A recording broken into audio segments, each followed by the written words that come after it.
सकती है। जी बिल्कुल। अगली बड़ी खबर की ओर रुक कर लेते हैं। राजधानी भोपाल से एक और बड़ी खबर सामने आ रही है, जहां पर बदमाशों के खिलाफ एनएसए की कार्रवाई होगी। चुनाव में अशांति फैलाने पर बड़ी कार्रवाई होगी, जहां कलेक्टर सीधे एनएसए की कार्रवाई कर सकते हैं। आपको बता दें कि 1 अक्टूबर से 31 दिसंबर तक कार्रवाई करने के निर्देश भी यहां पर कलेक्टर की ओर से जारी कर दिए गए हैं। आपको बता दें कि वारंटी और आदतन अपराधियों पर भी कार्रवाई होगी। प्रदेश में 39,000 से अधिक आरोपी फरार है, तो उनको लेकर विशेषकर यहाँ पर जो है टीम गठित की गई है, और जो भी अशांति फैलाने का काम करेंगे, अराजक तत्व होंगे, उन पर पहले से ही यहाँ पर नजर रखी जाएगी, जिससे कि आने वाले समय में कोई परेशानी ना हो। जी चलिए, इसी के साथ इस खबर पर विवेक हमारे सहयोगी लगातार हमारे साथ जुड़े हुए, विवेक से जानकारी लेंगे। विवेक, चुनाव में महज कुछ ही महीनों का वक्त शेष है और अब ऐसे में बदमाशों के खिलाफ एनएसए की कार्रवाई करने की बात कही जा रही है। विवेक, आप तक आवाज पहुंच रही है?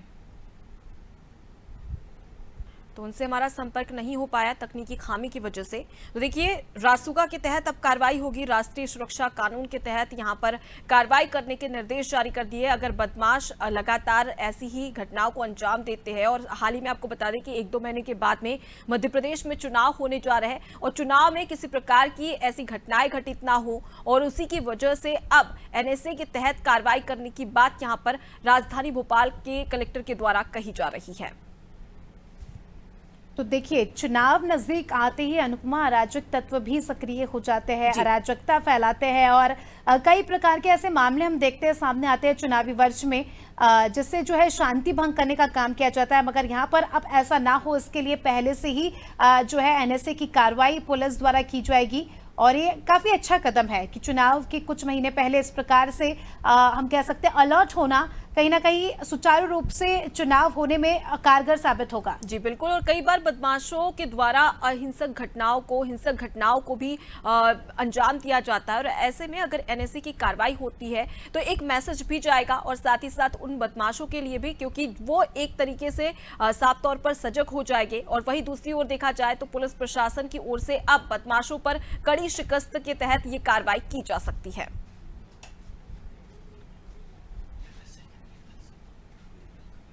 तो बड़ी जिम्मेदारी यहाँ पर पुलिस ने अपने हाथ जिम्मे ली है, जिसमें अब एनएसए की कार्रवाई की जाएगी।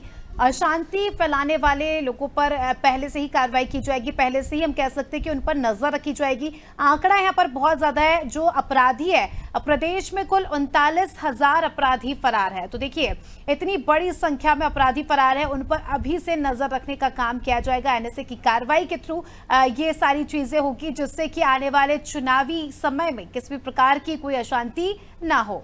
और बड़ी बात है कि राजधानी भोपाल में ये कार्रवाई की जाएगी, लेकिन सवाल ये भी कि क्या सिर्फ राजधानी भोपाल या फिर मध्य प्रदेश के अन्य जिलों, अन्य शहरों में भी इस प्रकार की कार्रवाई होने वाली है या नहीं, ये देखने वाली बात होगी। वहां की कलेक्टर, जिला मजिस्ट्रेट किस प्रकार से एक्शन लेते हैं।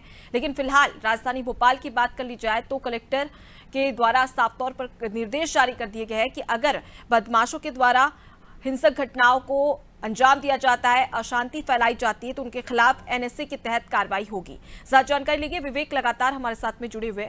विवेक, चुनावी साल है और ऐसे में कुछ ही समय बचा हुआ है चुनाव को, और ऐसे में अगर देखा जाए तो राजधानी भोपाल से अब कलेक्टर ने निर्देश जारी कर दिए, अगर बदमाशों के खिलाफ अब एनएसए के तहत कार्रवाई होगी।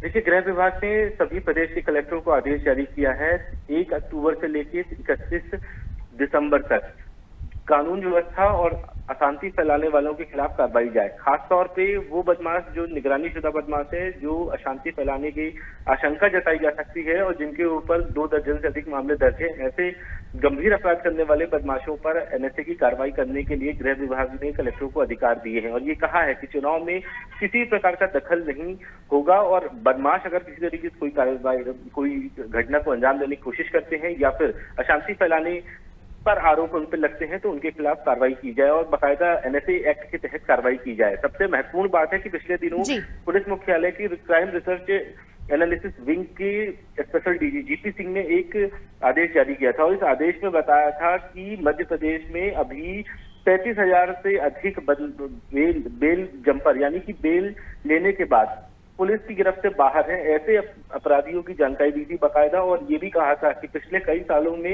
140 से अधिक ऐसे कैदी हैं जो पैरोल पे गए लेकिन वापस जेल में वापस नहीं आए। बिल्कुल विवेक, अब देखना खास ये होगा कि किस प्रकार से ये कार्रवाई होती है और इससे क्या कुछ परिणाम सामने आते हैं। हालांकि अभी तो ये बात सामने निकल कर आ रही है, इसका क्या कुछ रिजल्ट हमें देखने को मिलता है, देखने वाली बात होगी। बहुत बहुत शुक्रिया आपका हमारे साथ जुड़ने के लिए और तमाम जानकारी के लिए। देखिए, मध्य प्रदेश में 39,000 से अधिक फरार आरोपी है। अब इस पर लगाम लगाने की कोशिश यहां पर पुलिस प्रशासन की टीम की ओर से की जाएगी।